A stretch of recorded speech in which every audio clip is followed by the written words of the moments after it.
Welcome to Investing 101, Episode 3. Compound interest is the most powerful force in investing. Albert Einstein called it the eighth wonder of the world. Let's see why. Compound interest means earning returns on your returns. Your money grows exponentially, not linearly. Here's the difference. With 1 year growth, you earn the same amount each year.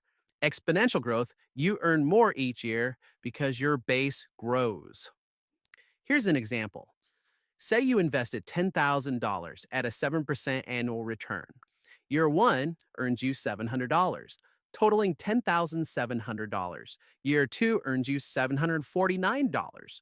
That's 7% of the $10,700 from year one, totaling $11,449.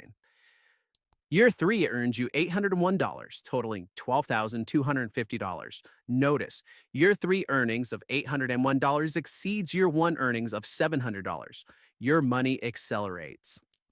Let's take a look at 4 different scenarios of ways to invest your money, and let's see what happens.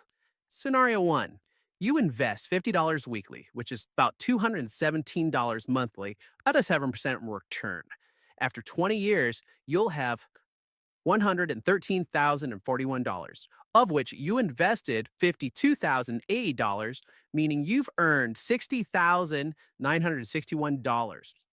Once again, your money has doubled. Scenario 2, you're now able to invest $500 a month at the 7% return. Your total after 20 years is $260,463, of which you invested $120,000. That means your interest that you have made is $140,463. You earn more than you invested. With scenario 3, you're able to get 10% interest instead of 7%, still doing $500 monthly. The total after 20 years, you will have $379,648, of which you invested $120,000. This means that interest you have earned is $259,684. Higher interest rates creates higher returns, which creates dramatically higher totals. In scenario 4, you start with a large lump sum. You start with $5,000 invested, and then you do $300 monthly at 7% return. After 20 years, you will have $176,472, which $77,000 you invested. Your interest was $99,472. Starting early gives you a huge head start. Now let's talk about cost averaging. Cost averaging is a strategy that works with compound interest. It means investing the same amount regularly, regardless of price. Here's an example. You invest $500 monthly into a fund.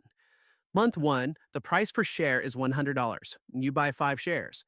Month 2, it drops to $80 per share. You buy 6.25 shares. Month 3, the price rises to $90 a share, in which you buy 5.56 shares. The total you own is 16.81 shares for $1,500. Your average cost per share is $89.23. If you have invested $1,500 in month 1 at $100 per share, you would only have 15 shares. Cost averaging gave you an extra 1.81 shares by spreading out your purchases. When prices drop, you buy more shares. When prices rise, you buy fewer. This smooths out volatility. Cost averaging removes emotion from investing. You invest the same amount every month automatically. Compound interest and cost averaging are your allies. Next, we'll learn about the rule of 72, a simple tool to predict growth. See you then. Don't forget to subscribe for more videos like this. Click the links below to start investing today.